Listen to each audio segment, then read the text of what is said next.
Let's create this beautiful movie red carpet together in no time. So the editing process is going to be seamless. So let me walk you through how I did it. So the first thing I want to do is reshape my subject, reshape my model to make a shape pack. A shape is actually good, but just to make it, just to perfect the shape, that's what we'll be doing first. So to do that right now, let me duplicate my background layer first by clicking on Ctrl J. But if you're using a MacBook, it's going to be Command J on it. So Command J, and I'll do what? I'll go to filter, another filter. I'll come down to liquidify. So all versions of Photoshop have this liquidify. I think starting from 2015 above, you should be able to use this liquidify perfectly.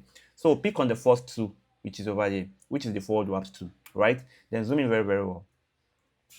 So I'm going to do what? I'm just going to tuck this in right now. There's no special skills required for this. All you just need to do to know how to do is to how to pay attention to details. As you can see right now. I'll come to this side also. I'll do the same thing here. I'm going to tuck it in. Can you see? Very, very simple and straightforward. So I will come here. I'm going to plug it out a little. Let me stock this in a little. I'm going to plug this out a little bit. So just make sure you just do the arrangement very, very well, and don't overdo it. That's just the trick there. Don't Once you overdo it, it's not going to look realistic again. It's going to look very, very obvious. And whenever your manipulation is looking obvious or your editing is looking obvious, trust me, that's not the goal. So let's just do a little bit more adjustment there, and let's show the before and after of what we just did right now. Let's see. Here's the before, here's the after. Can you see what we just did right now? We actually reshaped her in a perfect way possible. So click on OK to open the picture up. So the next thing we do right now is to crop our picture to the size we want. But before we do that, let's merge this layer back together. So Control Shift and E. If you're using a MacBook, Command Shift and E. So let's go to our crop tool right now. So I'll click on crop. I'm using 4x5 as my size, though I'm going to drag it from the down, drag it from the up also. I want there to be enough space for my background to stay. That's the reason why I'm expanding it this way. As you can see right now. Expand till I see fit. Then I'll do what? I'll click on OK. Next thing I'll need to do right now is to do what? Duplicate my background layer by clicking on Command J. Then I will name this layer what?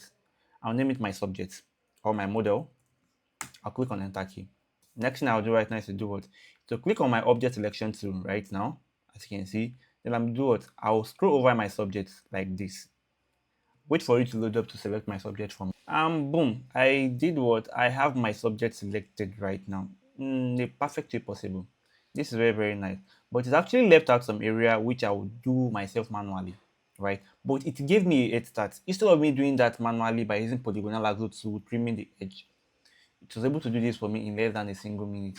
So I pick my polygonal lasso tool and I will use the subtraction tool. So here's where I'll be going through right now, this area. This has to be part of the background. Though the reason which was unable to select it is because it's actually blending in with the background. So as you can see right now, okay, this area also subtraction, as you can see. So I think it's okay around this way, but let's still check again. Please, whenever you're doing any manipulation, make sure you pay attention to all these details, especially the cropping aspect. So I'll catch you guys at the end of this cropping.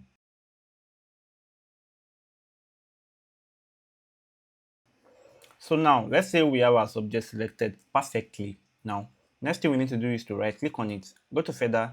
Under feather, we'll be using 2 pixels as our radius, click on OK. Then we'll click on our max icon. Next thing we need to do is to go back to our background layer again and Ctrl J on it, right? Once you Ctrl J on it, hold down your command key or your control key if you're using a Windows PC. So hold down your control key. Don't forget we're on this background copy we just created right now. So click on the max of this model layer for it to bring back our selection for us, right? Then go to what? Go to select, under select, go to modify, under modify, go to expand. So we'll be expanding by 8 pixels, click on OK. So what the expansion does, if you have to zoom in, it actually give a little bit of space from your from the selection and the subject, as you can see. It actually add a little bit of space to it so that whenever we are filling that area up, it's not going to cut part of the outfit with the background also again. So let's zoom out back. The next thing we need to do, we need to add all these areas to the selection also. So click on your rectangle marquee tool. Make sure it's on addition right now. So scroll from the top and add it. Make sure you're selecting part of the initial background with it. Do the same thing to the left hand side. Do the same thing to the right hand side also. And also the floor area, do the same thing there too. And don't forget to add whatever blemishes you have. Mine is this stand over here. I'm going to add it to the selection. Then I'll do what? I'll right click on it, I'll go to fill. Under fill right now, I'll make sure the content aware is turned on and I'll click on OK. I'll just sit back and wait for it to fill that area for me. And boom, this is what it did for us. It actually filled the area up with the initial background color. Control D to deselect. So if I want to use this background right now, what I just need to do right now is just to re-edit the background to make it look very, very perfect. But we don't need this background over here. The reason I just expanded it, I'm going to show you later on. So now let's go to our file manager and bring in the background we'll be using. So this background will be given to you guys for free. All you need to do is to go to my Telegram, join my Telegram group, and you see the background there. The link for the Telegram group is down in my video description. You can just go and do what? And click on the link to join. And also don't forget to follow me on Instagram. I will be dropping some reels on my Instagram, which you can actually do what? Learn from. So now let's pick the background which we'll be making use of right now. So here's the background we'll be using right now. All I just need to do is to click on it. I'll do what? I'll drag it down to my Photoshop. I'll wait for it to load up and I'll do what? And I'm going to expand it till I see fit. Okay, I think I want it around this way. Yeah, I want it around this way. All I just need to do right now, click on OK. The next thing I'll do right now is to do what? Is to go to this background copy which we created earlier on. Duplicate it, right? Then drag it above the background we just brought in. Drag it above like this, right? Next thing you need to do right now is to change the blend mode from normal, bring it down to multiply. As you can see right now. So Control L on it, then do what? Drag this slider, drag it up a little, drag it down a little. We want to actually do what? Darken the footer area, right? And also from this side also bring it up a little bit. Drag it up, drag it up. Click on OK, right? Then create a mask on it. Then invert the mask by clicking on Ctrl I, or if you're using the MacBook, Command I. Ctrl I or Command I, right? Then pick your brush, make sure the color is on white. Yeah, change it to white because here is already on black. Then do what? Scroll over this area to bring back the footer shadow. Can you see? Here's the before of the shadow and here is the after of the shadow. Can you see that the shadow is now there back again? And boom, our manipulation is already looking very, very nice. But right now, what makes manipulation is how to actually do what? Grade the picture perfectly, how to add the colors to make it look seamless. So now to add the colors right now, all you just need to do right now is to click on our uppermost layer, go to adjustment layer, click on color lookup. So this lot is available for sale in my store. Unlike the background which I'll be giving to you guys for free, you just need to head over to my store to purchase the lots. Trust me, it's going to help you. Both dark skin and light skin lots are there for you to make use of. So I'll click on load 3D lots and I'm going to load it up. So the lot I'll be using is called Mela Chocolate, which you guys know if you've been watching my video from the past, you will know that's my favorite lot. I'll open it up and boom, can you see what it did for us? It actually balanced the skin tone and with the background together. But if it's too much, do what? Bring the opacity down a little bit. And I will be using another one to actually pop up the skin a little bit. I'll go back to my adjustment layer again. I'll click on my color lookup.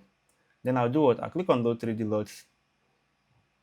Wait for it to load up and I'm going to use one of my lot, which is my perfect skin lot right now. Click on my perfect light. I'll click on OK, as you can see right now. But this actually popped it too much. So opacity is going to do the remaining work. Drag it down. And boom, our picture is now ready. As you can see, it's very, very easy and straightforward. You don't need to stress yourself for it. I hope this video helps. If it does, don't forget to drop a like. Someone out there might be in need of this video. See you guys in my next video tutorial. Reflex out. So in case you're interested in getting any of my picture editing file, from my overlays down to my color lookup, which is my lot file, so you just have to scroll down to your video. So under the comment, this is my description. So it's not going to load the description for you. You just have to click on show more, click on it. So it's going to show all the options. Once it does that, just click on my store link. So here's my store link. Once you click on it, it's going to take you directly to my store. So you can actually select any file you want. From the color lookup, this is a light skin lots. This is a feather which I use in my recent video. This is 100 premium baby overlays. This is my first video course. This video course entails on how to download all the files I want. The site I use in downloading all my files free of charge, including my Photoshop panels also. This includes my PNG files. This includes all my packs, all my picture editing files, my premium overlay, my PNG, my flying fabrics, my color lookup, my presets. So once you buy this, you've already bought everything apart from this one. So here is my flying fabrics, here is my in case you want to give me any project for me to work on. Here's my color lookup, here is my background overlay, and here is my presets file. So in case you're interested in buying anyone, you can actually go for them. The good news there is that you can actually buy your own currency, any currency of your choice. You can buy with any currency of your choice. So